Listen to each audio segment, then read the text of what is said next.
Welcome and welcome back to the Nessa Wolfson Colloquium and to a new academic year. I'm Professor Nancy Hornberger, and it's my pleasure to welcome all of you, new and returning colleagues and students, alumni and friends, Harvey Wolfson and Mark Wolfson and Robin, grandson Wolfson, and other visitors to the annual Nessa Wolfson Colloquium, honoring the memory of Nessa Wolfson, founding director of the Educational Linguistics Programs and also founding chair of what's now the LLE group. This is our 21st Nessa Wolfson Colloquium and the 35th birthday of educational linguistics. We've been around.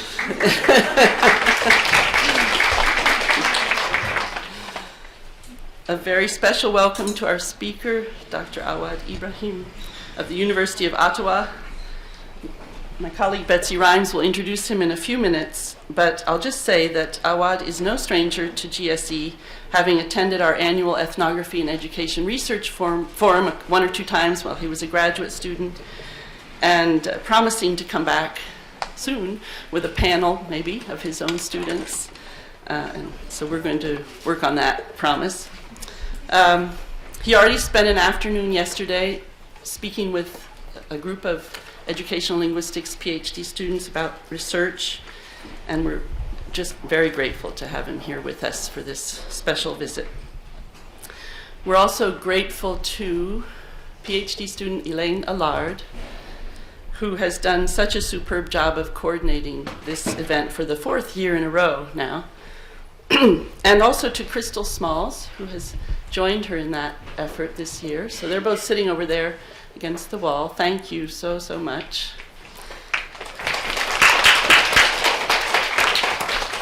And also a team of master's student volunteers who've joined in. The event would definitely not happen without the thought, care, and I should say frugality of Elaine and her team. Not to mention the wonderful support we can always count on from the LLE administrative staff and from the GSE IT group. Charles is back there taking care of us today. So a word about the colloquium and the beloved and remembered and missed colleague it honors. Nessa Wolfson earned her PhD in linguistics at Penn and was lecturer and then professor of education at Graduate School of Education from 1976 up to her passing in 1990. She was founding director under GSE Dean Del Himes of Educational Linguistics and TESOL in 1976 and Intercultural Communication a few years later in 1978. And she was also founding chair of the Language in Education Division, which later became the Language and Literacy in Education Division, and most recently has morphed into the LLE group. And some of the colleagues from the wider LLE group are here or are planning to be here, I know. Welcome to you as well. So she chaired from 1983 until her death. Well known and respected in the field of TESOL and sociolinguistics, both nationally and internationally, she also became the first tenured woman professor at the Graduate School of Education. So a groundbreaker in many respects in her all too brief career.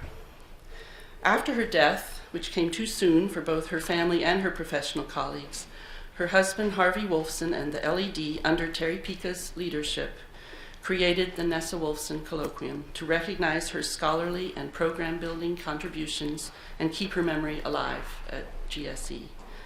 The concept of the Nessa Wolfson Colloquium is to bring to the LLE and to GSE each year a distinguished scholar in Nessa's field, TESOL and sociolinguistics, to give a talk and meet informally with students. Emphasis is on scholars who knew and mentored Nessa, who worked with her as colleague, who were her own students, who draw inspiration from her research and writings, or whose work represents the same high standards of originality and vision as hers. Educational Linguistics hosts the Nessa Wolfson Colloquium early in the fall. We like to take this day away from the hurly-burly of getting into the new semester and the new academic year to kind of pause, reflect, be grateful for this intellectual community and for all the efforts of so many who have gone into making it what it is, including you all here. And to bring together and reaffirm our ties to alumni, many of whom are also here, come back to join us for this day, and colleagues locally, nationally, and around the world. We're grateful to the Wolfson family for making this possible and for participating with us in it each year. Harvey's never missed a year, and different members of the family have joined him in this extremely special event. There's someone in the room who was here with Nessa at Educational Linguistics and LLE's founding and has been a steady and caring presence ever since. Sorry, I didn't expect that. Teresa Pica, who completed her own PhD in Educational Linguistics in 1982, the second in our history, and went on to 30 years and counting of dedicated service to Educational Linguistics and GSE as a faculty member. An internationally recognized scholar in second language acquisition and TESOL, Terry's first loyalty has always been to the EdLinguistics, TESOL, and ICC programs and our students, above all our students. Her teaching, mentoring, and leadership, including as LED chair for a decade and TESOL director for another, have been tireless and strategic and courageous. Terry has supervised more than 50 PhD dissertations here and has taught hundreds upon hundreds of master's students. And she remembers and keeps up with all of them, it seems. Her memory and communicative command are absolutely astonishing. But perhaps what stands out most for me as I look back over the 25 plus years I've worked with Terry is her tenderness, her deep love and appreciation for each one of us.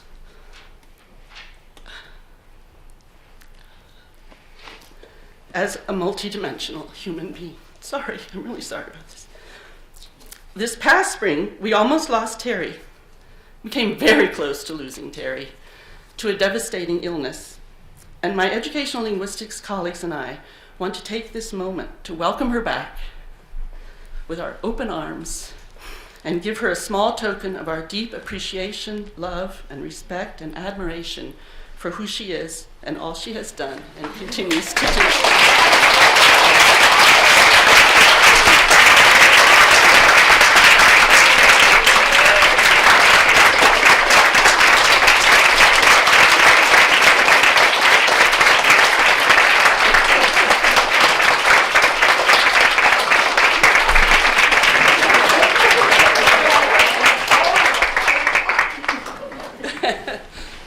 We're so grateful that you're fine.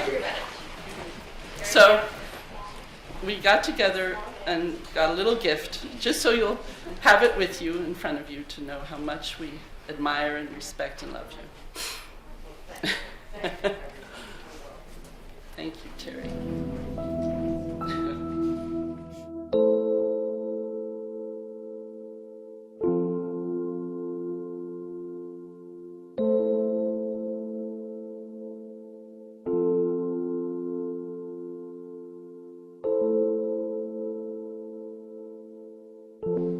So, with that moment of thanks and gratitude and appreciation and admiration and all those things, we're going to turn to our next part of the agenda, which is for Dr. Betsy Rhymes to introduce our speaker. Thank you.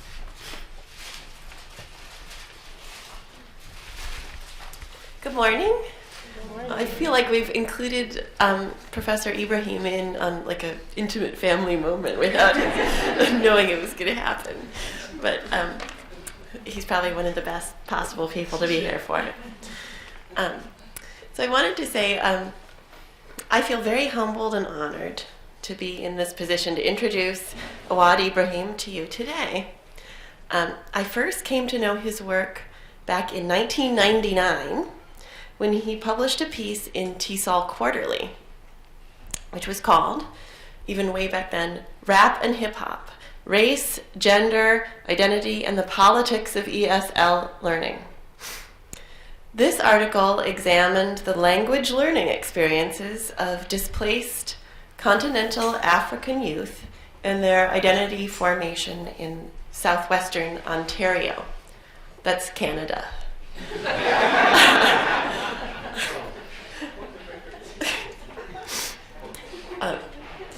These language learning experiences sort of reminded me of my own attempts to teach ESL in Los Angeles. The kids' learning experiences had very little to do with what their teacher was doing, and much more to do with the youth with whom the students were racially identified.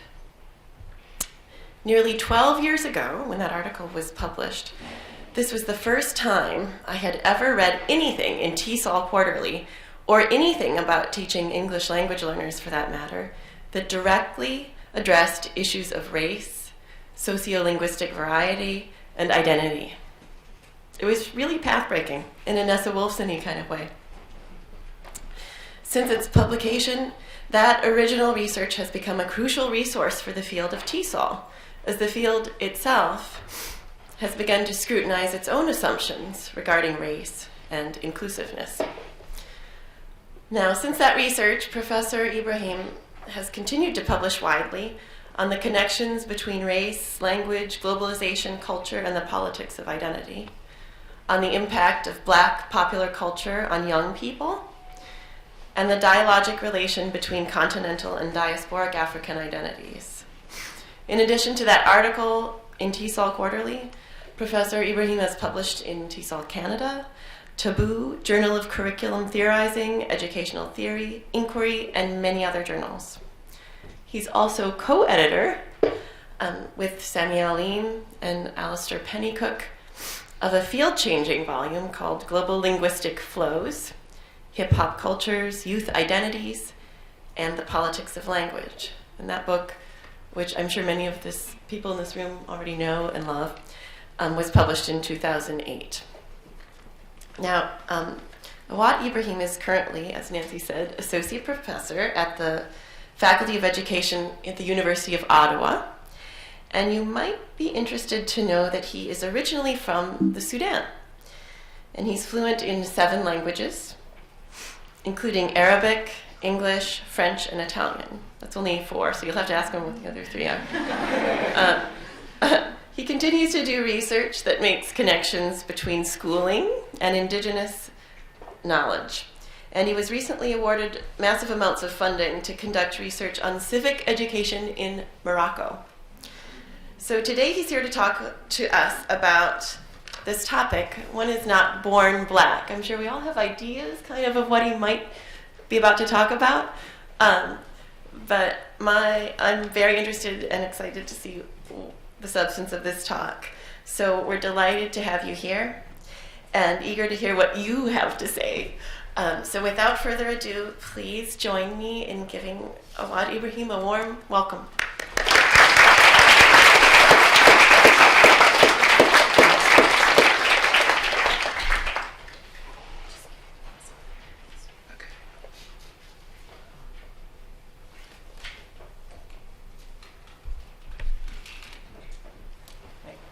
Computer is going dead, so I'm gonna need to give it some batteries.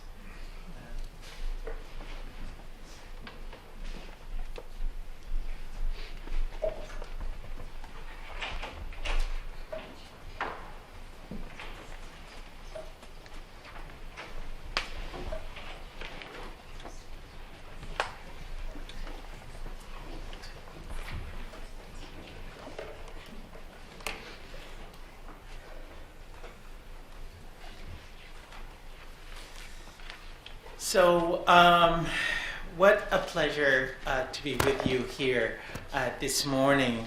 Thank you so very much, everyone, for inviting me and for making me part of the Wolfson family. And I could not have been more welcomed and better welcomed than this morning.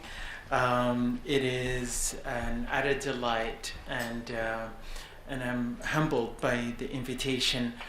I have to tell you that I was sitting in my office one day, and then I get an email from Nancy, and whom I had met about a month and a half before the invitation, and she was like, "Would you like to come to Penn?" And in my head, I was like, "Oh my God, oh my God, oh my God." I was just like, Nancy had just invited me. Okay. So I calmed down, all right, and I was like, oh my God, Nancy just invited me. So I ran to my friend next door, and I was like, guess who just invited me? And I was like, Nancy just did. So na.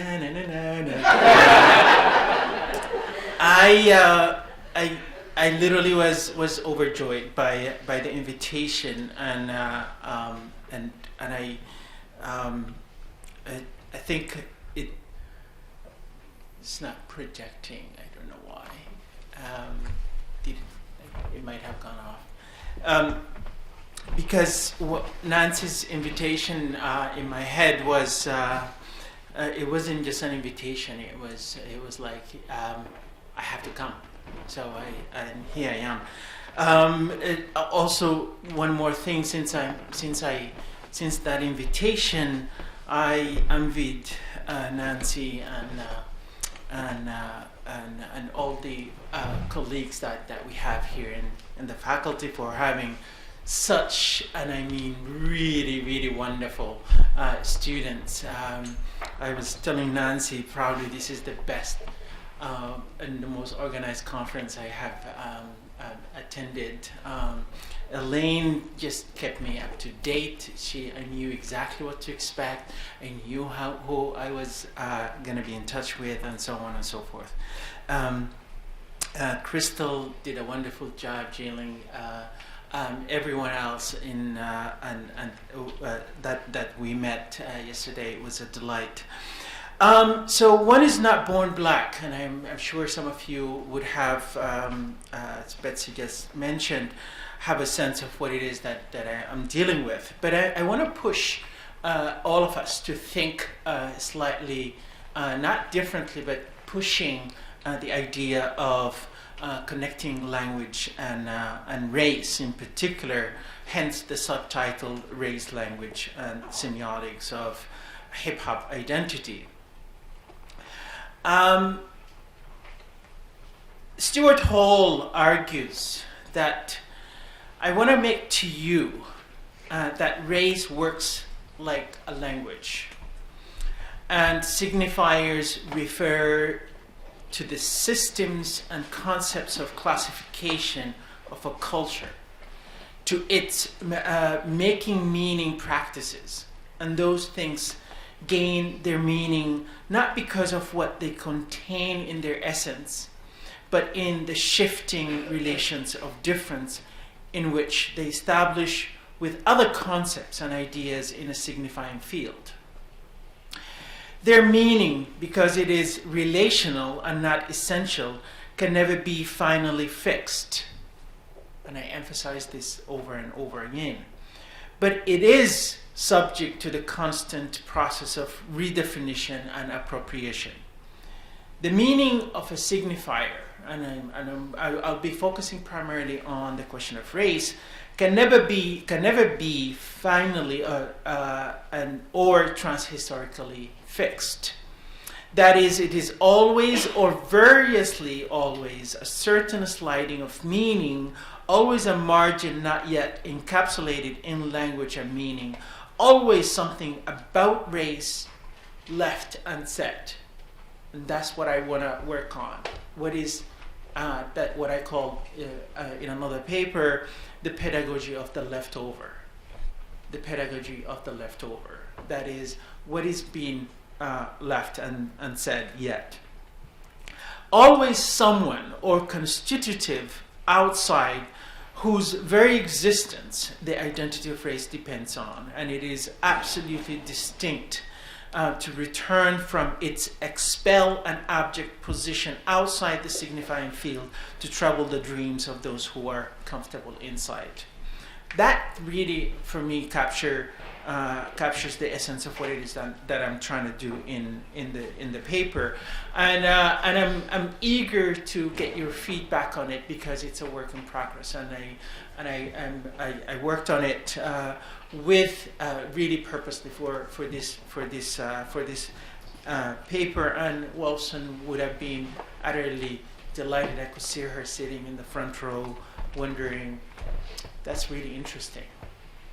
So my aim in the paper, or in this presentation, is to propose 3 interconnected arguments. 1, that race works like a language. That is, race has its own grammar, syntax, morphology, and phonology. Here, ultimately, I want to show both what Ferdinand de Saussure calls langage, which another name for it is the surface structure, which is different from langue, Langue, which is the deep structure of race and hence of language. The second argument that I'm putting forth is, indeed, I want to move from race as to race is language. If this is so, and if one is not born, I emphasize, if one is not born speaking English, then one is not born speaking race either. So one is not, ultimately and logically, one is not born black. May be surprising to some. Here, I'm further arguing one goes through a process of language acquisition, basically acquiring or naturalizing what it means to be black. That is, nativizing it, if you like. Third and finally, and based on a recent study, I made a follow-up study in which what I'm presenting here today. In 2007, a critical ethnographic research I conducted in 2 urban high schools. I will discuss and show the semiotic processes that a group of continental, again, I emphasize that this is the group that I'm working with, continental African students go through as they encounter the language of race, if you like. Namely, what it means to be black in North America. Along the way, some of you already know that I made this argument, they discover their blackness. And hence, I'm arguing this discovery engenders what I'm calling a semiotic identity whereby they become black. And I'll be spending some time working on that. This semiotic of becoming manifests itself in how they dress, walk, and talk, as some of you already know from my work. They dress and walk a la hip-hop, as you already know, and I will show that they also learn what I call BESL, which is Black English as a Second Language, and which again in 2007, they're still accessing it through hip-hop music and speaking style. Ultimately, my paper is about identity formation and performance on the one hand, and the pedagogy of becoming on the other. I'm asking in conclusion, pedagogically, what do we do with this BESL as it finds its way into Philadelphia? Are you ready, Philadelphia? Can I get a witness now? So, race as language.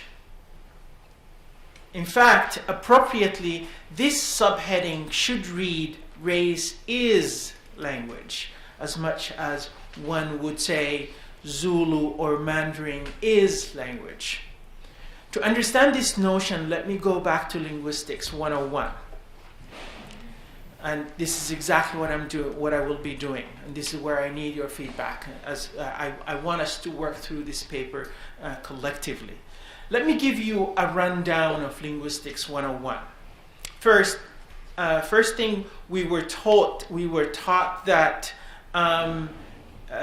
all humans know at least one language, which can be spoken or signed.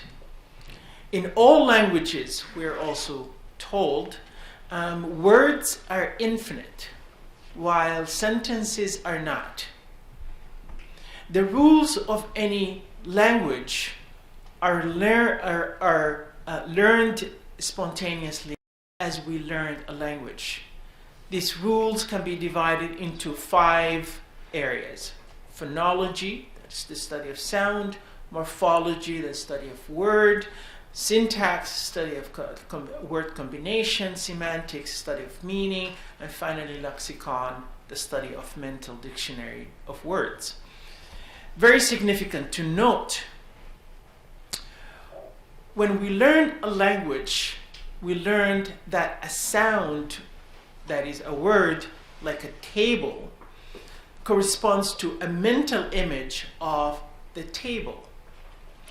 This link between table, the signifier, and the mental image is what actually is, in fact, an arbitrary link. And in fact, even the way in which the word is pronounced. This arbitrary link between the word and its meaning leads us to the Saussurean distinction between langue and parole. Langue, for Saussure, is the deep structure, the competence of the language, which is in many ways the almost nativized knowledge of language. Here, one can never have a full mastery of the language, even one's own mother tongue, but one is comfortable enough in it that one knows the rules and regulations, that is the grammar of the language, without even needing to think about it or to think about those rules. Parole, on the other hand, is the surface structure, also known as performance. That is what one actually verbally says, and it turns into the verbal utterance, or what one performs through the body. This Saussurean distinction naturally leads us to 2 types of grammar: descriptive versus prescriptive. The descriptive grammar is where language knowledge is nativized, naturalized, and unconscious. If I say, me likes hip-hop, I'm sure some of you are going in your head right now, WTH. What the hell? Okay? If not WTF. Okay? But if I really push you and ask you, why is it incorrect? Quite a bit of us would be unable to explain why. In the descriptive grammar, rules are not taught or even explained. They are simply described, consumed. In contrast, the prescriptive grammar is where rules are dictated and explicitly taught. Prescriptive grammar tends to be written, and it becomes crucial when learning a second or foreign language. So my first argument is that race works exactly like language. Let me explain. And I will go back to what I just described as Linguistics 101. First thing, unnaturally, we were not always, at least historically speaking, born into races. big statement to make. And naturally, we were not always, at least historically speaking, born into races. In fact, it was the Swedish biologist Carlos Linnaeus who invented the racial classifications as we know them now. Maybe we were born with some kind of faculty of classification, whereby we end up putting things into boxes and formalize their patterns. But the meaning we put, or we end up putting onto those classifications, especially race, is both unnatural and thus historical and socially specific. This is exactly what we do with language, where the link between the signifier and the signified, the word read or table, and the mental image that comes with that, is both arbitrary and made natural through its repetition. So I know read because of repetition of the word read. Interestingly enough, Linnaeus is actually a biologist who deployed the same classification that he used to do with animals and plants. And he asked himself, okay, let me see what classification I can come up with if I apply what I did with animals and plants on humans. Hence, we ended up with the five races as we know them now. And those are the ones used in the US Census, by the way.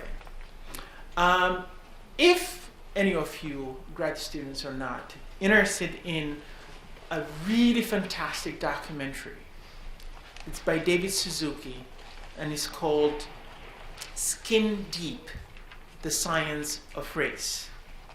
It's highly, highly, highly recommended. Argument number 2.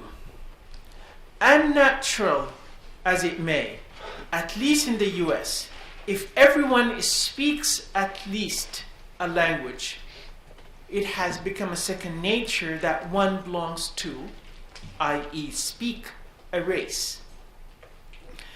And as Omi and Winant show, if one does not belong neatly to a race, in other words, if one doesn't speak that language perfectly, one has a crisis of identity. In fact, and I'm positive for those of us who were around, we saw a similar thing that happened with Tiger Wood. It's a really interesting way of thinking about it. So the rules and grammar of one's language are learned spontaneously, as we know in Linguistics 101. These rules can be divided into 5 areas: phonology, morphology, syntax, semantics, and lexicon.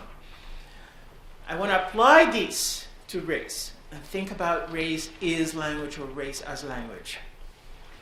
When applied to race, one naturalizes it. That is, thus we have, what we commonly know as black culture. Just think about that. What the hell is that? Black culture. What is that? Black language. Maybe there's something interesting there. Black music, dress, walk, and so on. Linguistics, as we have seen, can either be descriptive or prescriptive. When taken from a descriptive point of view, black culture, quote unquote, is a linguistic landscape, a collection of lexicon that is forever open to different interpretations. Nothing is fixed, and its phonetics is forever open for different pronunciation. And its morphology in particular and syntax are forever open to different meaning and semantics. However, when taken from a prescriptive point of view, all is fixed. Rules are set and lexicon and semantics are already pronounced. Here, when read from from and against the backdrop of prescriptive linguistics, black people are good in music and yet allergic to Kool-Aid. White people are hardworking, yet they don't know how to dance. Hispanics are farm workers and baseball players.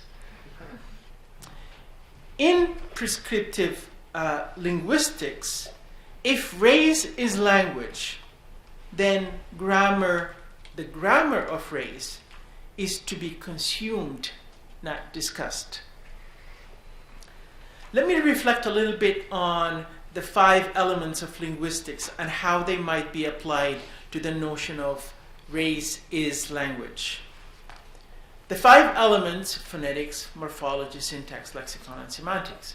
First, as far as race is concerned, especially blackness, phonology is the way in which we speak race, but also, interestingly enough, it is also how race speaks us. Let me explain this. My body is right now speaking a language that I don't have control over.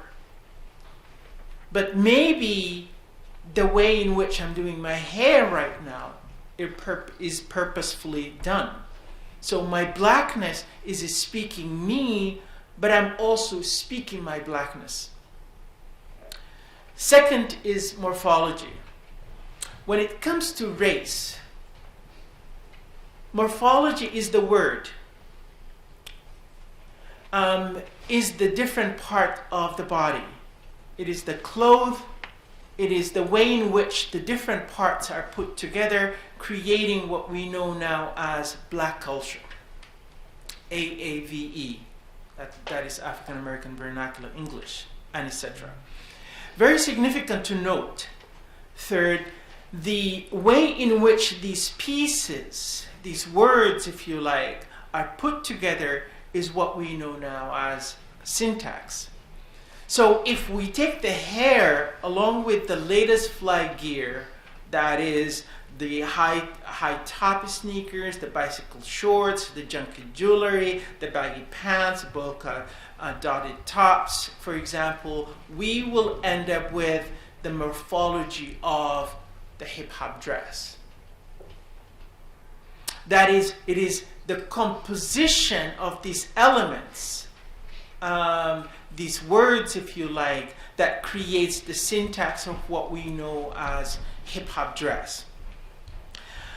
Put simply, it is putting these pieces or these words together that creates or speaks, if you like, blackness, especially hip-hop in this case.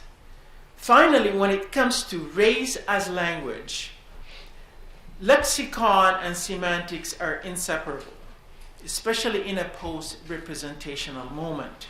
That is, when I say the word blackness, a particular image of representation comes to mind. But the image comes to mind thanks to an existing regime of representation. Put otherwise, the semantics of race is invoked precisely because of an existing vocabulary of what it means. This is where the Saussurean distinction between langue and parole becomes significant. As far as race is concerned, langue is the existing, deep, and naturalized language. Oh, he's so Asian. Oh, she is so Hispanic. And positive, all kind of images came to mind as I uttered those 2 sentences. These images, positive or negative, are part of the relatively nativized, naturalized language. They become part of langue. Parole, on the other hand, is what the individual person ends up doing, saying, dressing, and so on. That is what they end up performing. My main argument here is the intersection of language, that is the intersection of langue, that is the deepest structure, and parole, that is the surface structure, is what creates what I'm proposing as race is language. Again, to reiterate my earlier argument, descriptive race linguistics is not prescriptive race linguistics. And I really want us to emphasize those two words that or concepts that I'm putting forth. Descriptive race linguistics versus descriptive versus prescriptive race linguistics. In the descriptive linguistics, race is wide open. No meaning is locked or a no value judgment is placed on it. This is when I say black and it becomes an empty signifier, where phonetics, morphology, syntax, lexicon, and semantics are simply described. Prescriptive race linguistics, on the other hand, tells us what race is, how it should be, and what its grammar rules and regulations are. Let me recap. Race is a language we speak, and learning it unnaturally has become a second nature, where one finds oneself speaking it without having to think about it, at least in quite a number of cases. Thus, race, blackness, for example, becomes a first language. Yet, following Simone de Beauvoir and Monique Wittig, who argue that, and I really have to emphasize this, that one is not born a woman, and that actually one becomes a woman. So if that's the case, then one is not born black either. And in the case of my research participants, one becomes black, as I will show. In fact, I will show that my research participants are learning and speaking race as a second language, what I call RSL, race as a second language. So Wittig argues that race, exactly like sex, is taken as an immediate given, a sensible given, physical features belonging to a natural order. But what we believe to be a physical and direct description is only a sophisticated and mythic construction, an imaginary formation which reinterprets physical features through the network of relationships in which they are perceived. This is where I want to emphasize the quotation. They are seen as black, therefore they are black. They are seen as women, therefore they are women. But before being seen that way, they first had to be made that way. I believe the luminous work of Monique Wittig deserves special attention, particularly her take on the network of relationship between perception and reality, mental and physical, matter and language, especially gender and race. They are, and this is what she says, they are seen as black, therefore they are black. They are seen as women, therefore they are women. First, I want to ask, they are seen by whom?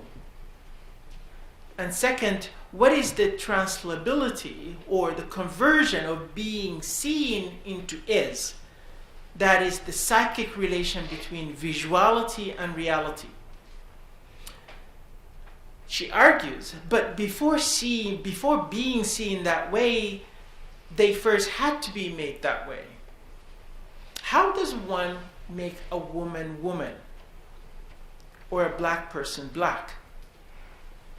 More importantly, what is the psychic and consequently ethnographic result of being made a woman or black? These are precisely the questions I attempted to do in a follow-up study in 2007. As I will show here, much like gender, race is not a category that we simply occupy or we slot ourselves into. It is not a language we so naturally speak. But it is a performative category that we speak and do every day. It is a role we play. It is a plot or a representational language that is beyond our control. And since, as Wittig would argue, there is no nature in society, it is historical and social product. Race, in other words, is a network of meaning, a semantic system against which we negotiate our psychic being, that is to say, who we are, what future we envision for ourselves and others, and where we invest and find our desires reflected. Being a syntactic network of meanings or a collection of stories we tell ourselves and others, and henceforth live by, race is also a symbolic capital that is either valued positively in schools and in the larger society if your narrative is the right narrative, or negatively if your telling does not have the right infrastructure of the symbolic market of exchange. Namely, possessing or an authorized language, being an authorized speaker, speaking unauthorized with authority, and hence command hearing. Let me just, at this point, I'm gonna just gonna tell you the story, and I'm gonna make it as a story. Without repeating what the study that Betsy already mentioned in 1999, which I, by the way, published while as a grad student, they usually say your best work is always done while you are a grad student, and after that you just repeat what you have done already in many ways. So I highly recommend you putting your work out there. Publish it, people. All right.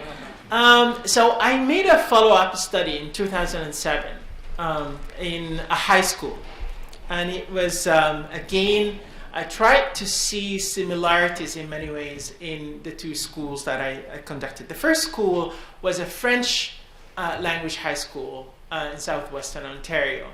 As Betsy said, that's Ontario, Canada.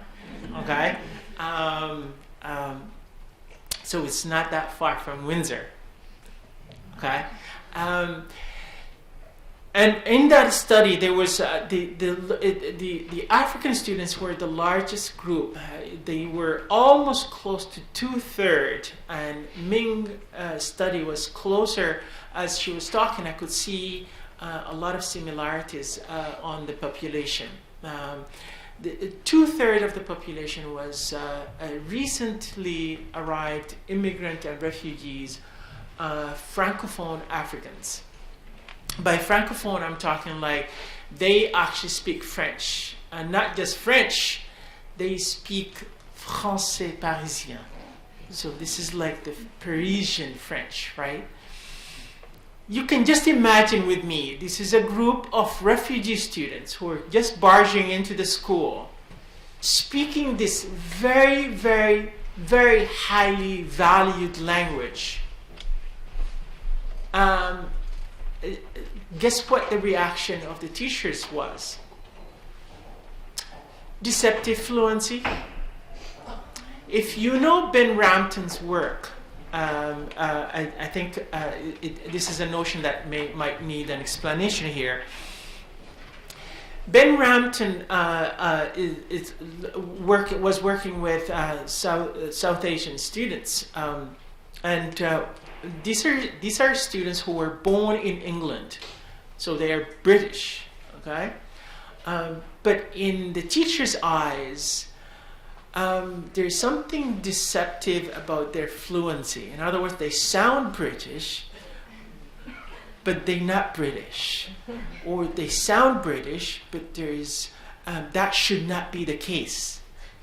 So there is a kind of a disruptive moment between the visuality and reality. That's exactly what was taking place at the school where I was working. So the teachers were just shocked about these supposedly poor refugees, okay, who are caught in this, basically caught speaking a very, very highly valued symbolic capital, that is language, and not just any language, it's the language that the school is after. So it's the purpose of the existence of the school is precisely reaching the language that these students came in with. And there was a disjunctional moment, a kind of a moment of, it's almost a schizophrenic moment of these teachers seeing these kids speaking this language, and not being able to kind of absorb that in and work with it. So as a result, they were streamed in the general academics, and they went through a lot of what I call the process of racialization. And the process of racialization, which, and I'm going to give you a very concrete example that actually happened to me personally, is I was bicycling. I was riding a bike on St. George's Street, and this is in Toronto. And so I was having a great time. It was a lovely afternoon.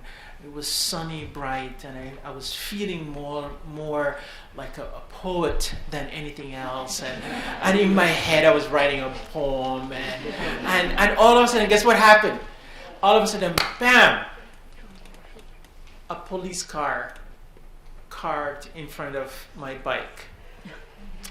Bam! I was like, oh, sorry for if you don't use that word, but it's like, damn, that's gonna be my first ticket in my life. Guess what I thought? I thought about the helmet. I was not having a helmet on. So the policeman came in, and he looked at me and he was like, sir, very stern, sir, have you been in trouble with the law before? I was like, no. Smart ass that I am. I said, very proper English, may I ask why I was asked that question? Emphasize may, not can. So I was trying to play with it, but it didn't work. So it's like finally he's like, okay, sir, you are. Have you been in trouble with the law before? I was like, no. May I ask why? And he said, we have a report that someone, this is quote, a dark man with a dark bag has just snatched a bag from a Yorkville. Yorkville is like this the most expensive street in Toronto, like really rich street. I offer that example not to kind of invoke empathy, but it's actually to, this is an example that is constant over and over and over again in the student narratives. They experience this in the school, they experience it outside the school, and it's a constant narrative that they all have.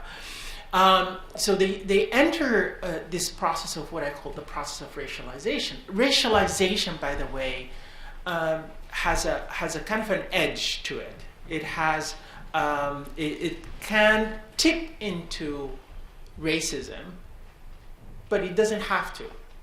And so racialization is the categorization, the meaning that we put onto the category itself. So that was the late 90s study, and then I followed up that study with another one in 2007, where I literally just went to a high school and I hung out there. Okay, so I developed what I call, and this is y'all familiar with ethnography. Okay, so I was like really hardcore ethnographer, being there at the school. I do my work there, and literally just being there. I was not satisfied with just the category ethnography, because there was something really interesting about what I was doing. I was working organically. And by organically, I wasn't after a particular thing. I was after the stories that the students want to tell me, or the stories that they want to tell. If there's anyone who can hear or wants to hear the story that the students want to tell. And that's what I was after. So I developed what I call, and it's a paper that I'm yet to fully finish, developed what I call the hanging out methodology. The hanging out, yeah, you heard it correctly, okay?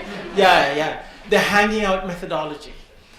And by hanging out methodology, I'm talking about not aimlessly that you're just there and you don't have parameters as to what you're looking at and everything else, but the kind of the conclusions, the findings are emerging as you immerse yourself in the context and in the students' lives at the school.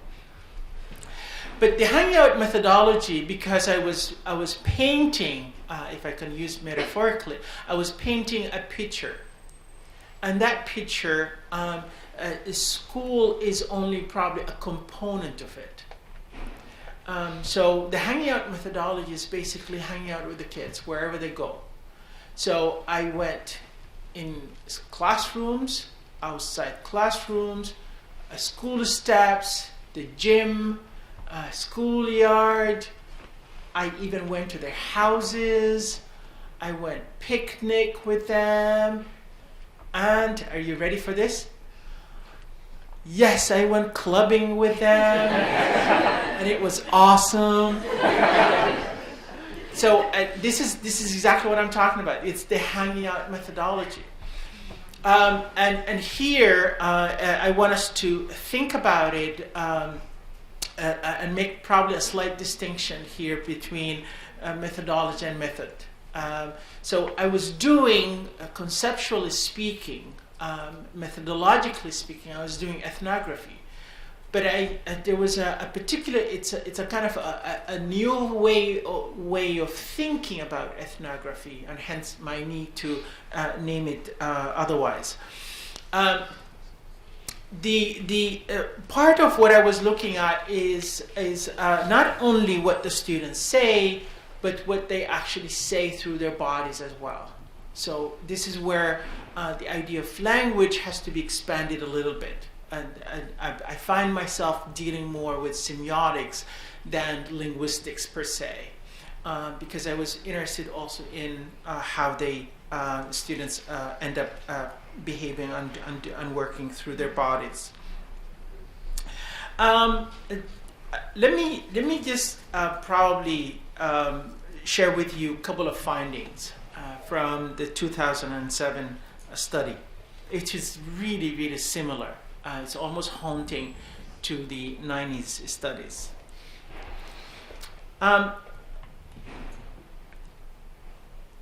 First, for the first time in their lives, these young people confront the language of blackness. Exactly what I found in the 90s. They have no conception of what the phonetics of race is, or blackness in particular. What is its morphology, syntax, lexicon, and semantic system? Especially what it means to be black in North America.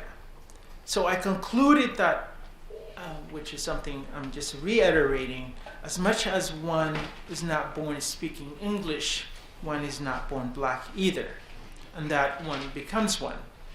Two, there are, and are you ready for this? I need your ears. There are no black people in Africa. maybe except in South Africa. People don't think in terms of race in Africa. In fact, in Africa, people are Senegalese, Wolof speakers, academics, basketball players. However, once in North America, all of these adjectives, all of these descriptors become secondary and in many ways subsumed under the umbrella of blackness. Hence, they are transformed from nationality, let's say Senegalese, into just a black person.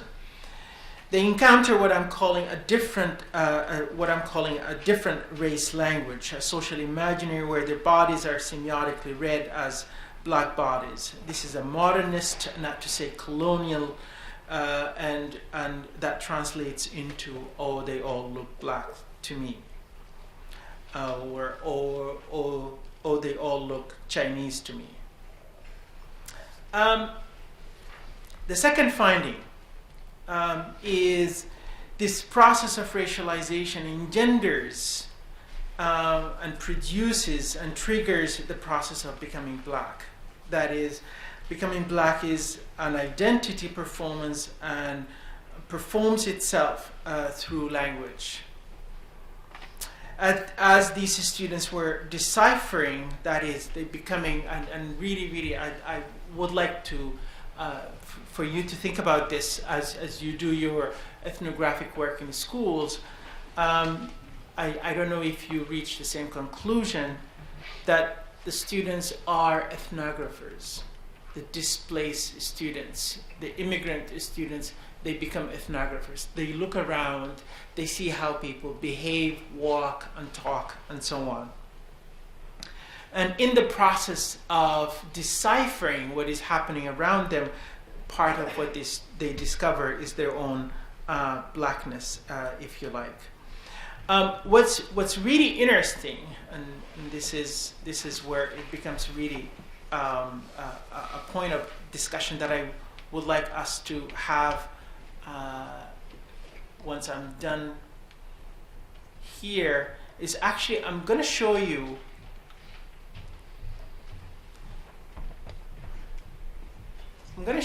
a video.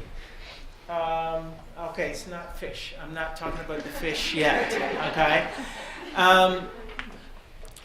This is a moment, and it's a really interesting moment. We were just hanging out in one of the students' houses. We just finished dinner, and we were shooting some breezer, just having a good time. And what I would like you to see and look at, it's not going to be as understandable as it could be, but the way in which they talk, and also look at how they dress. Okay, those are the two elements that I would like you to watch for as you do this. And how do I make it full screen? Is it in the view?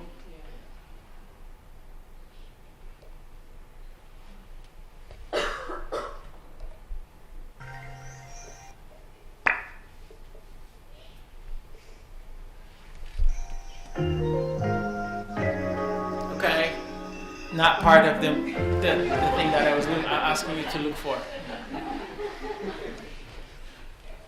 I don't know how that got in there, by the way. So.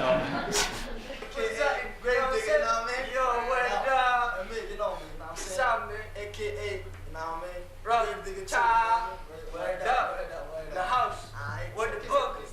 Yo, what up? Kick it like this, man. Kick some freestyle. Yo, I got my man here, Shakir, you know? Representing, yes. Check the lifestyle of America, man. Turn around. That's the lifestyle. Show that shit. It's a Nike. African style shit. She's trying to keep it. So that means, you know, that's a rap, you know? Go, kick it. I'll be in the house. Just trying to keep it real forever, you know? H-A-R-T-M-Y, you know what I mean? Yeah, but Italian boy from Sicily.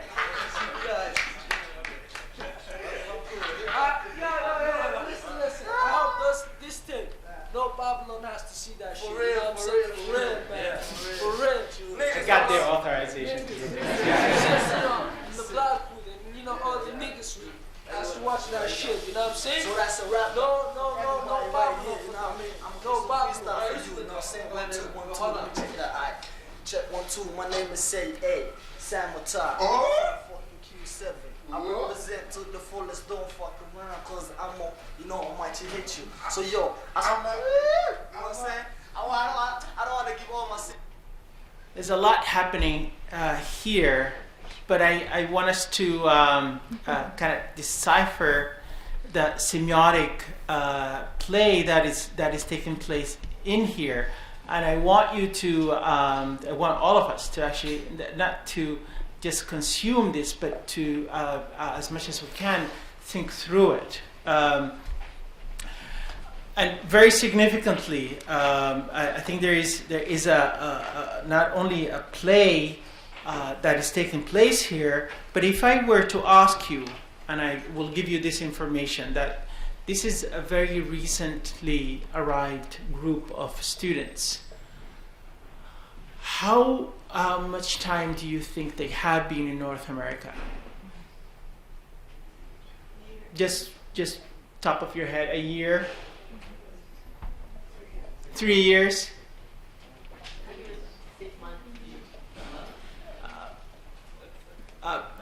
Actually, it's exactly that. It was between 4 months to 8 months. So this study actually raises two very significant research questions and pedagogical concerns. First, within the context of this research, particularly in 2007, if we do not somehow deal with elements of hip-hop, as we saw here in the video, who are we assuming as the audience of the ESL classroom?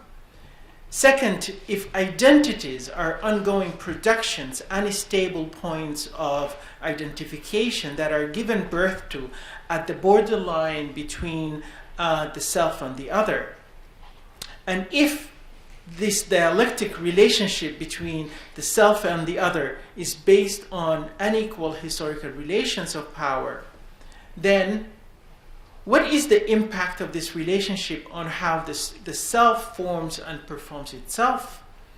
And how are these identity formation processes implicated in how and what one learns? Put otherwise, do societal macro structures play any role in our micro identity formation processes?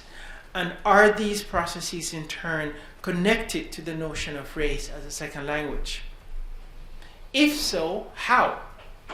In the case of race, how does one conceptualize its relationship to identity formation processes and second language learning in general?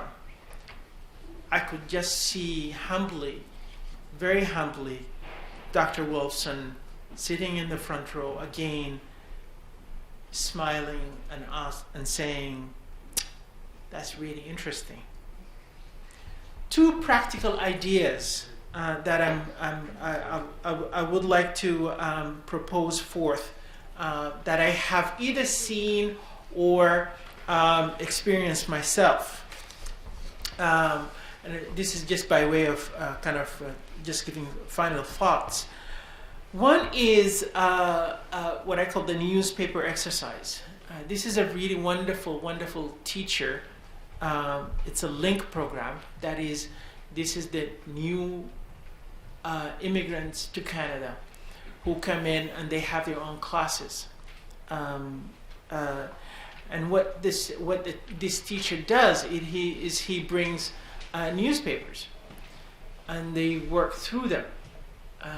What was really interesting for me as far as criticality and thinking about the question of the social issues is the issues that tend to come up in the newspaper. So I attended a class where they had a discussion on a black teenager who was just shot by the police in Montreal. I attended another session where there was a serious discussion about the Middle East and the Spring Revolution in the Middle East overall. So you can just see that by virtue of bringing in newspapers, I think there are a lot of discussions that can come up again. This is the second thing that I would like to share with you as a kind of a pedagogical element is a workshop that I actually do with ESL teachers and teachers overall, and this is the hip hop unit, where I would play J-Lo. You know J-Lo? Jennifer Lopez? Yeah? Okay. So I would play a video of hers for, it usually doesn't fail that it's Love Don't Cost a Thing, right? And I would play it one time. So we watch the whole video, and then I will take about 35 seconds or maximum 40 seconds from it, just the beginning of the video.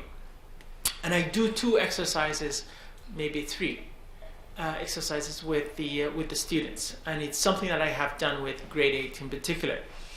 So I would play the first 40 seconds of the video 3 times, and at that point what I do is I would shut off the projector, so students are not seeing anything, they are only listening, and I would ask them to create three columns. First column is what do I hear, and they just jot down everything that they hear from the video, and I would play that very same 35 to 40 seconds about 3-4 times. Now the second column is what do I see, and I will shut off the video, the sound, and I would play only the video, and it's again the 35 to 40 seconds of the video. And finally we create the third column, which is I'm calling it what do I think. Now that I heard, now that I saw, what do I think about this?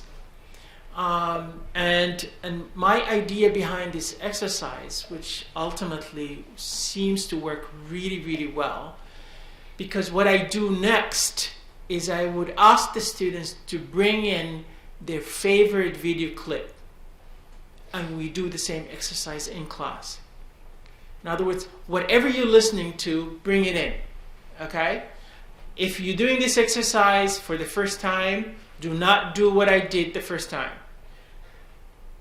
Check out the videos that people are bringing in, okay? Check it out first before you play it in class. I think it's very serious. I did not realize that, so I am just sharing it with you.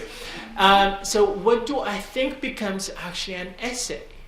And the idea behind this exercise is that it's none of my business to judge what the students are listening to.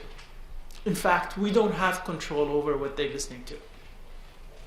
But as teachers and as pedagogues, as people who are interested in the question of language and the link between language and social issues, it is our role and job to make them think about what they're listening to.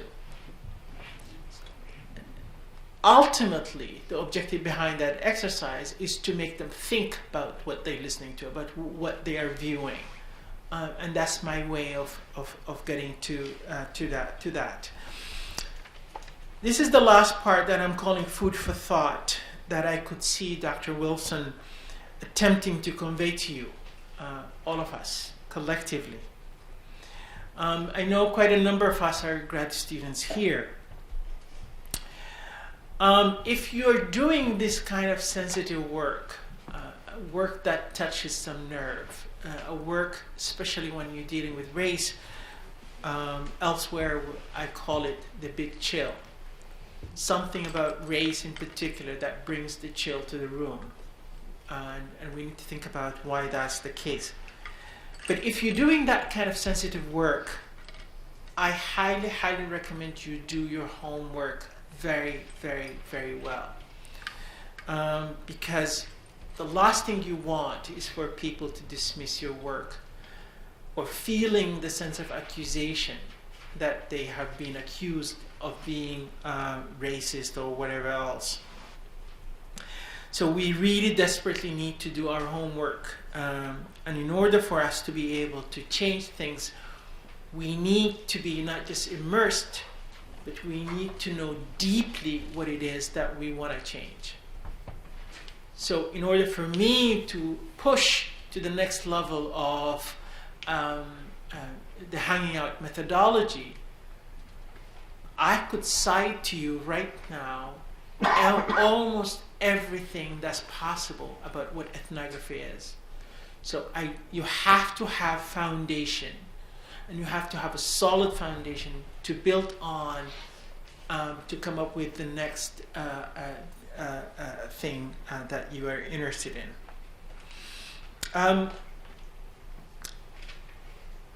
I could see Dr. Wolfson reminding us that do not make claims that you are the first one in the field to discover this.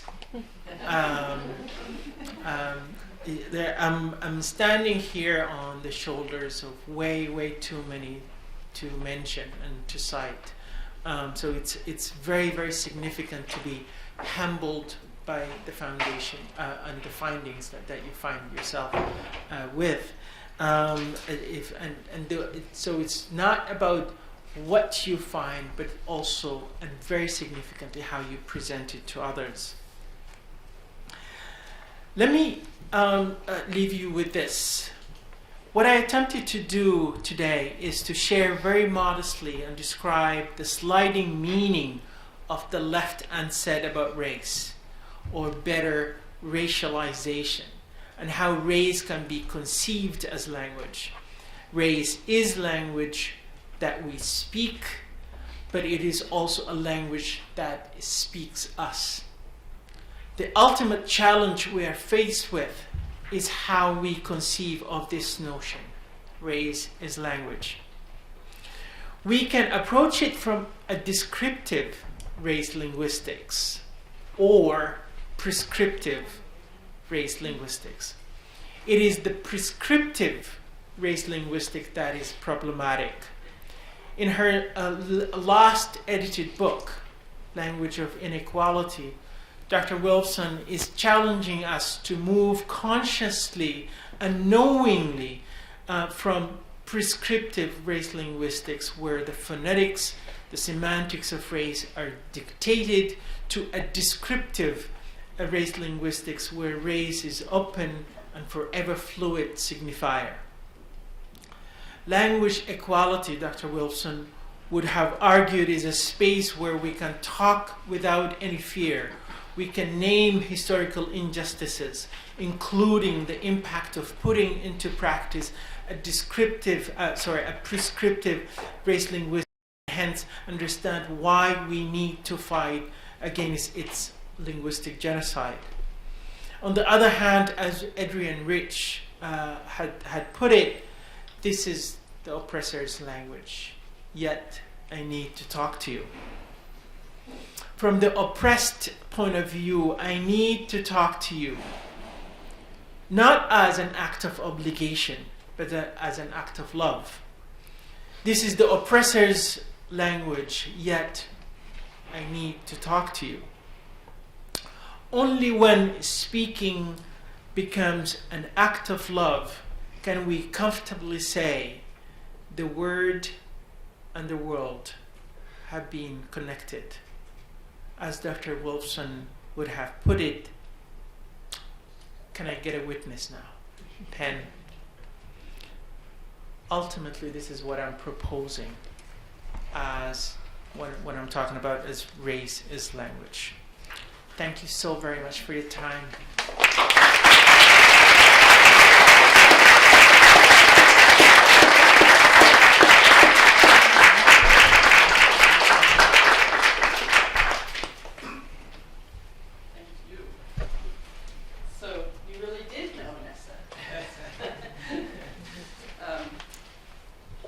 We have some time for, or you stand there.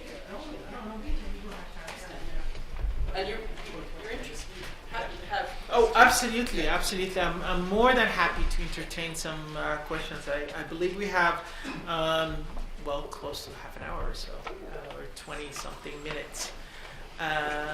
I usually tell my students at this point, I will continue talking a little bit until you come up with a question. So you have about 35 seconds, and I will just continue lobbing and blobbing until someone raises his or her hand. Yay! First one. Yeah. I had a question about just you mentioned when you showed the video, and you mentioned that these students hadn't been here for long, less than a year, and they already seem to have knowledge of all the brand names. They've got their Hilfiger and stuff, and Nike swoosh tattoo, and I was and also a lot of linguistic stuff. Mm-hmm. And even just they get certain speech events that seem very American. Yeah. So I was wondering, maybe if something that seemed really different between 2007 and 1999 is that there's a lot more swirling mass media stuff and more rapidly. And I'm wondering how much of it is of this sudden, semiotic array of blackness that they get in Canada is from coming to Canada, or that they've already gotten a little bit of it from continental Africa?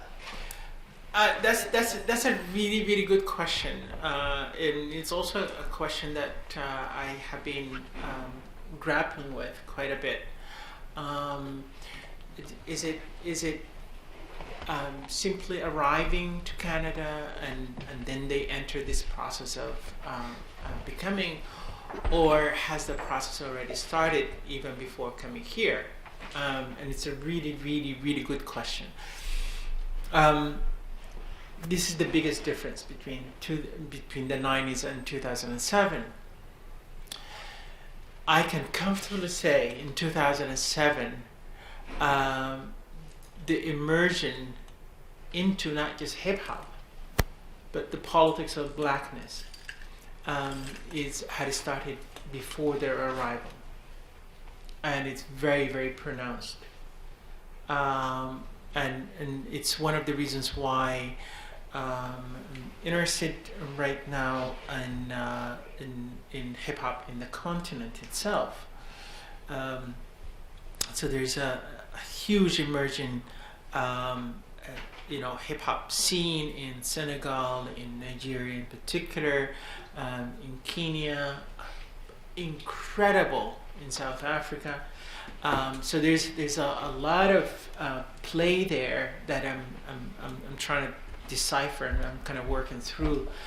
But I'm also interested in those of us who are either familiar or had done some work around that, not just the continent but elsewhere as well.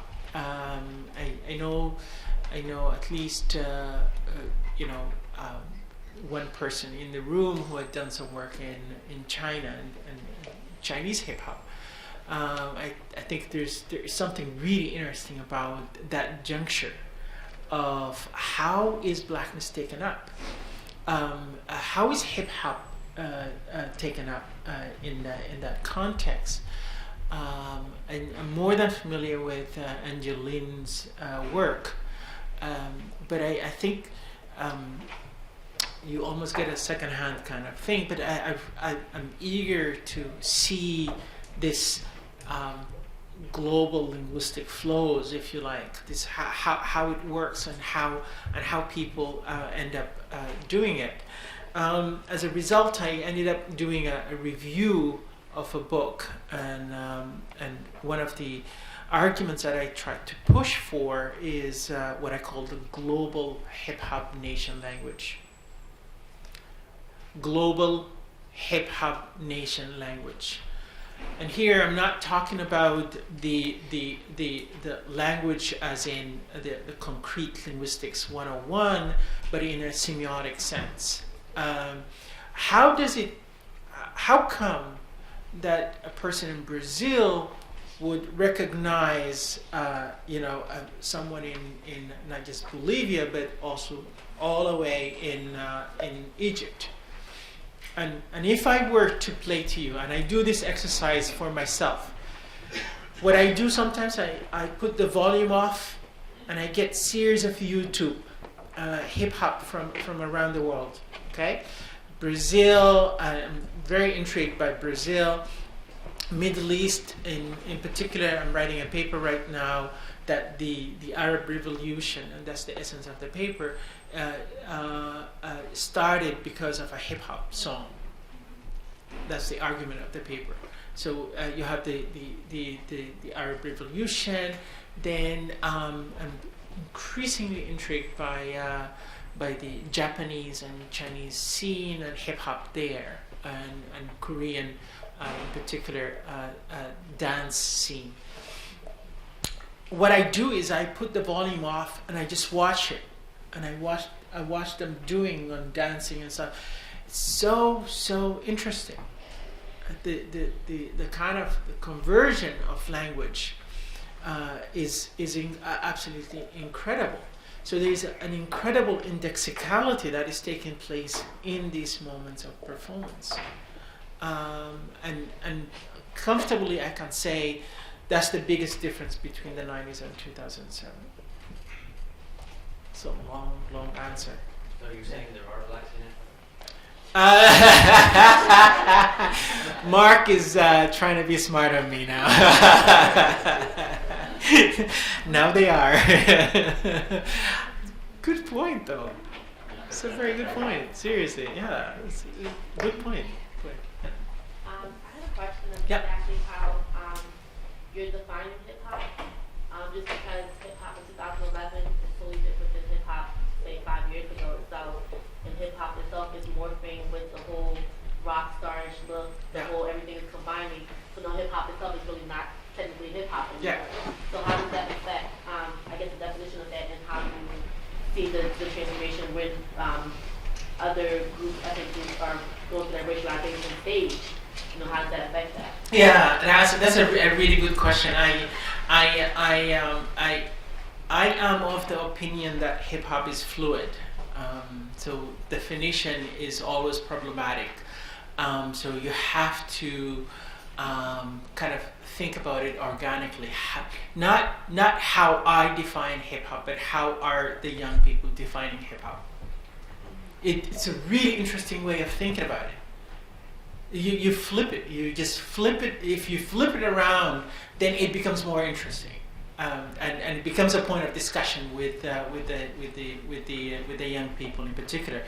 But at a kind of epistemological level, and a kind of if you really want to push towards a definition, it's a kind of an identity that is not just fluid, but performs itself in the ways in which people dress, walk, and talk. Those are the three components that I use as I think about hip hop. What's that? An act, indeed. And this is what I'm referring to as the performance. I think it's the globalization of information technology that's being shared now in the last year or two that's never been shared before. No, absolutely no doubt about that. And it's this is why I'm interested in the global nature of it. Like, not just how it's defined in the US and how it's defined in New York, because that's been the problematic nature of it. It's been for far too long very US centric. And what I need us to do is flip it and ask ourselves, how is hip hop being translated locally? In other words, in China, this is where it becomes really interesting. If you flip it and take yourself outside the U.S. and ask locally, how is hip hop being translated? How is it being taken up? And then you can go back to originality and origin. Okay, it may be South Bronx at some point, but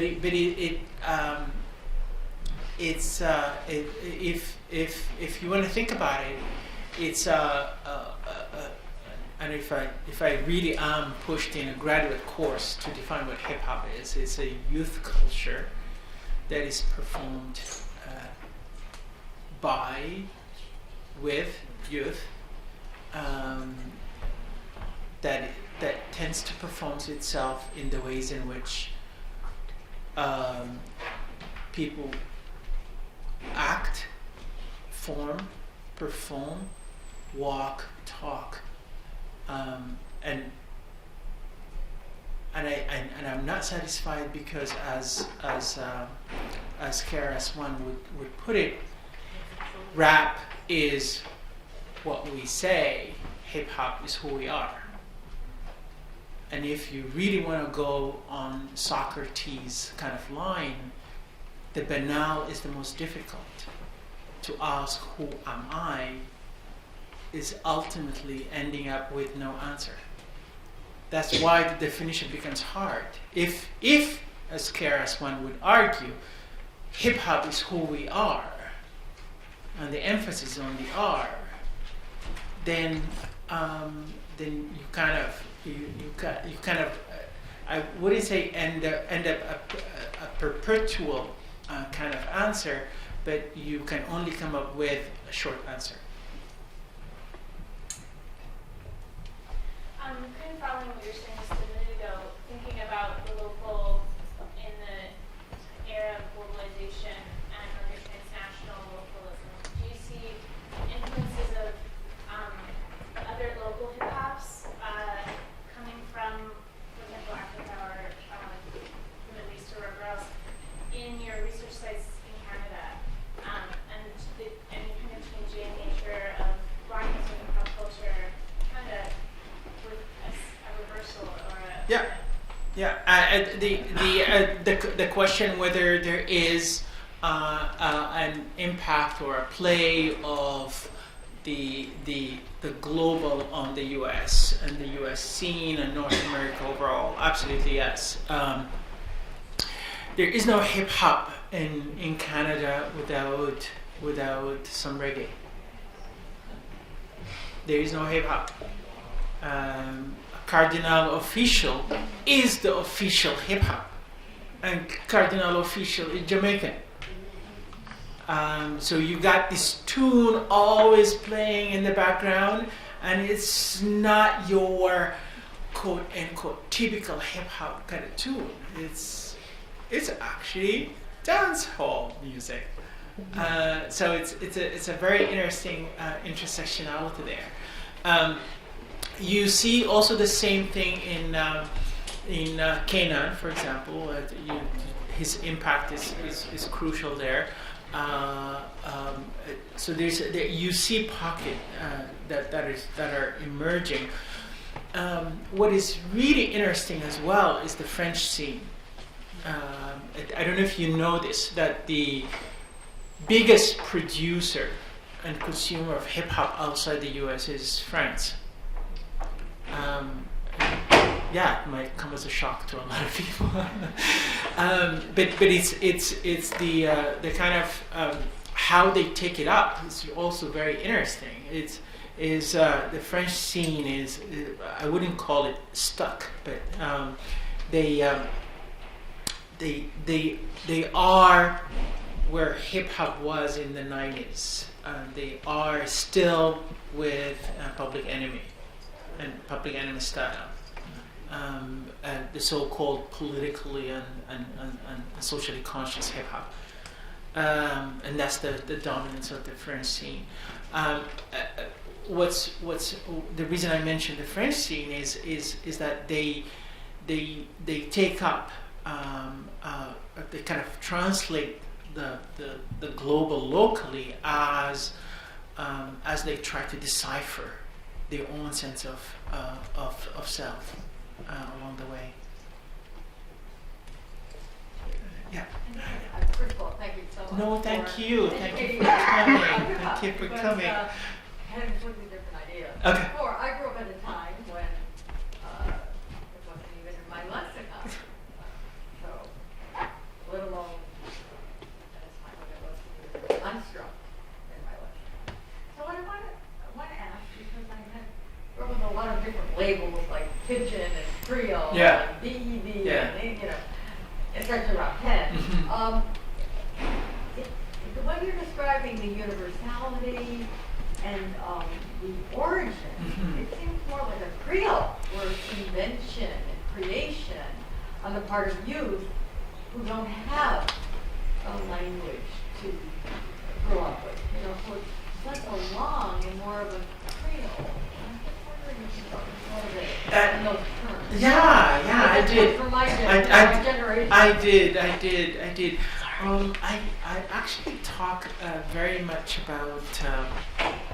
I apologize if I'm referring to the French too much, because that's where I did a big part of my conceptualization, and I do teach a course on French epistemology and post-structuralism. And the French have this word of métissage. Métissage is when it's more than hybridity. Hybridity has that tension of things colliding, and there is an end product. Métissage has this a rubbing of shoulders. Things do rub against each other, and there is a tenderness to the rubbing, and that's why I use that metaphor closer to than just a simple hybridity, and it's that if you wanna call it, is that rubbing, continuous rubbing against each other, that the metaphor that I use for hip hop. The end product of that is something that we are yet to fully decipher, and this is why a lot of us are interested in what is that nature of rubbing. How does it take place? What's the end product of it? And Carl and I and the group of grad students, we were talking precisely about that. What kind of rubbing is taking place, and ultimately, and I invite a lot of us to think about this, if not for your thesis, it's just as an exercise. Ask yourself, what's the end product of this métissage? If a Chineseness is rubbed against hip hopness, what's the end product there? And so it's I'm increasingly working with that as a conceptual idea to think about hip hop, but also working with indexicality, and I have to come back to this. By indexicality, I'm talking about the process of evocation.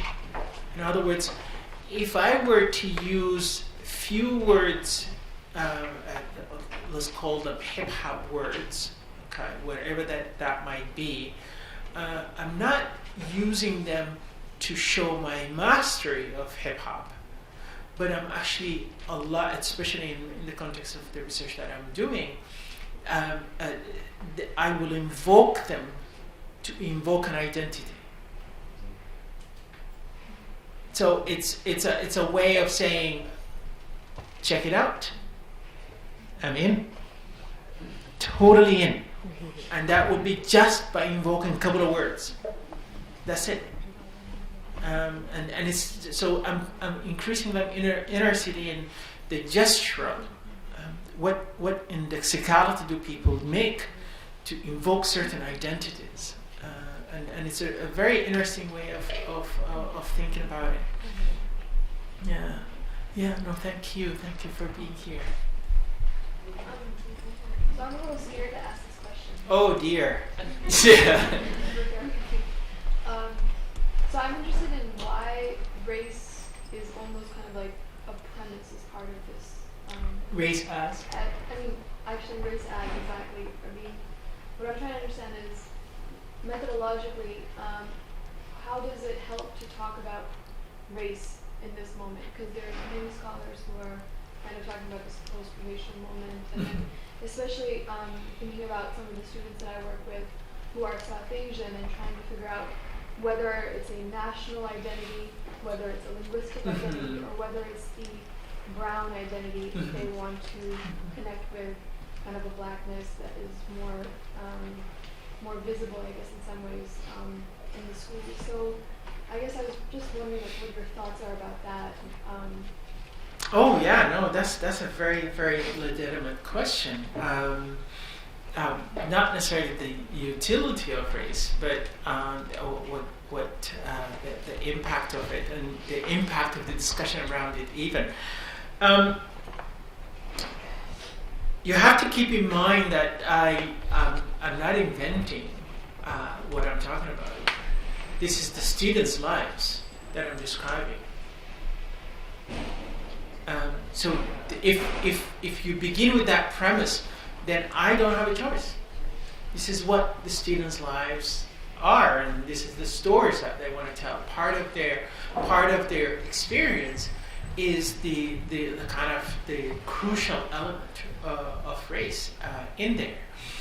So that's one thing. So in that sense, then it's the research that is not forcing me, but I don't have a choice. This is the findings. This is what I found. The second thought, I really would be very interested in people's ideas about this, is it's the kind of descriptive race linguistics versus prescriptive race linguistics. If you think about it in those terms, then you have to live the tension. That is, the brown body is brown not because it chose to be, but because there is social rules. There's a grammar about the brown body that's already out there. So what I'm talking about is not only in your let's say your research, not only what the students and how you end up describing their what the story they want to tell about their lives. So in that sense, it becomes the descriptive race linguistics. But those students and all of us living in a society that has particular norms and expectations and so on and so forth, that becomes prescriptive race linguistics. And you can't escape neither. They're there. Whether epistemologically we can do away with one or the other, that's precisely what Dr. Wolfson was attempting to do. And I think we should take her message very seriously. Not only how do we move forward, but how do we consciously reach a post-race moment, like knowingly, not just because we choose or we're uncomfortable talking about it and so on. No, consciously. How do we reach that point? And ultimately, that's exactly what I'm calling for. So, how is the idea of race as language really affected by the crossing over, just speaking in America, of hip hop? So, to frame it in the obnoxious question, I would suppose, is by that same token, are there black-white people? We take Eminem, the Beastie Boys, in locales where there is no black physical presence. Right. But that video that you showed could probably be imitated by a high school football team in Nebraska quite easily. Oh, totally. So how does that affect the idea that this language is race? I probably would need you to say more. Like, what have you in mind? Like, Just that general idea. Then by this definition, is there such thing as black white people? I would think so, and that's been my argument. Eminem did not come out of the blue, right? So if he did not come out of the blue, then where did he come from, and who's impacting his work? Even if he doesn't want to acknowledge, which he does loud and clear, the race is language seeps into all of his lyrics. If you decipher it, it's even, and I absolutely love him as an MC. I think he's a most fantastic. It's the only MC that goes like this, and you just find your head going like, damn, this is good, this is good, and so even that move, it's not out of banality. There is a lot he's saying through that move. There's a lot that he's saying, not just through the themes he's talking about, but also the ways in which he talks about them. So in that sense, then it doesn't have to be a pronounced kind of race is language, but it's a seeped in. It's a kind of almost becomes a kind of a naturalized, a second nature, where Eminem moving from race or speaking blackness as first language, as a second language, into speaking blackness as first language, and that's where he's at. He had moved from a second language to first language. Food for thought. I want to sort of turn to that idea about choice and think about it. I have kind of two questions, not very well actually related, but I was thinking about, on the one hand, how does your study frame the notion of linguistic choice, and do they have a choice, and do they talk about it as a choice? You talked a lot about racialization and prescriptive ideas about not just what things mean, but who can do what, when, where, how, why, so those classic ethnographic questions. And I was curious about how they talk about it, and what images, metaphors, stories, what's their dominant narrative, and what are the not so dominant? It's a really, really interesting question. The question is about choice. Did they do these young people that I work with have a choice into sampling things? Can they cross over into whatever it might be, brownness or whiteness and so on? This is where it becomes intriguing to introduce gender. Gender plays a major role in the question of choice. The girls, and it depends on the girls themselves, depending on their age. So if they are from, I would say, 12, 13, 14, up to 14, I would say, they tend to be exactly like the boys. Dress, hip hop, baggy pants, the way they talk, the way they walk, and so on. But if something happens when they at the end of age 14, where they become conscious of what's not just expected of them, but what they end up actually performing. So the girls, the old, what I call the older girls, they actually end up kind of doing a kind of almost a postmodern eclectic choices.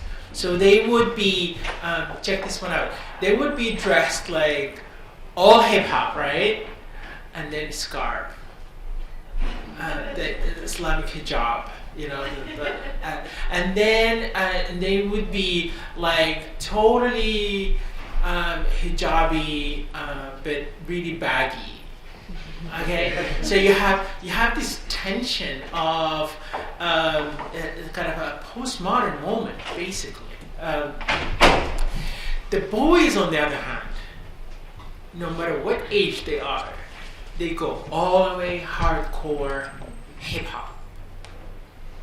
And they take that identity up very seriously, they perform it. You just had a glimpse of Sam. Sam had become actually a DJ, and now Sam has his own radio program, hip-hop program, and he's been in kind of this is his 3rd year. So you can just see how much not only did he invest into it, but how far he had gone into the identity. So the question of choice is really, really interesting, and even the linguistic choices that the boys and the girls end up doing. The play of gender is quite significant. Very interesting. Let's take that. Yeah. Leave the best for last. Pressure's on. Pressure's on. Thank you. So I kind of want to turn back to a lot of the things you said at the beginning of your talk about when you talk about race, some people are kind of uncomfortable talking about it. And what you've been presenting here about adding race as language to this idea of prescriptive versus descriptive ideas. I was thinking, what do you think about taking that and then applying that back to the original definitions of prescriptive versus descriptive within TESOL in teacher education programs, and trying to understand? I guess I've struggled a lot teaching teacher ed programs, trying to explain the role of prescriptivism and the potential dangers of it. Yeah. Because a lot of teachers go back to, but they need it. Yeah, they do. They do. So I was wondering if you could flip this back again, or if it would be possible to flip this back again. It is, and I may need to think about it a little bit more. But it's an interesting question about how much. I think that's, if I hear you correctly, you are asking yourself and asking us to think about how much prescription do we really need. Do we need to go all the way hardcore prescriptive linguistics, or can we offer a fluid moment, a moment of discussion, a moment where possibilities might be explored, otherwise it might not be. So when I do the exercise of the unit of the hip hop unit, it becomes guess what? It's phonetic exercise, because I block the picture and we only listen. And you jot down whatever you're hearing, just jot it down. The second thing is the visual kind of exercise. So when I put off the volume and I ask them to just visually jot down what do I see. And then moving on from that to a written exercise, what do I think? It becomes an essay. That's kind of a way to come back to, even though I do it with grade 8, grade 9, and so on, and it can be native speakers, but you can very easily do it with within a TESOL context. And it becomes really fantastic. I mean, we know I'm editing a special issue of TESOL Canada, and the essence of it, the essence of that special issue is that students don't learn English in our ESL classrooms. That's a revelation. It's like, what do you mean? Like, what are we doing in the ESL classroom? And I'm like, I have no idea. But ESL students do not learn English in ESL classrooms. They learn it in pop culture, listening to music, watching videos, and this is really interesting thing that I saw it in my research. What they do is they would print out the lyrics and then they listen to the music. And guess what? that's the most fantastic way of learning a language anyway, right? And so in that sense, then we need to ask ourselves, what the hell are we doing in an ESL classroom? if students don't learn ESL in our ESL classrooms, what are we doing? And I think that's a very, very interesting question to which I might be offering this a partial answer. Yeah. Thank you so very much, everybody. I can't believe you actually came in this early in the morning, and you stayed all through. I have to tell Nancy that I envy her. Okay, thanks so much.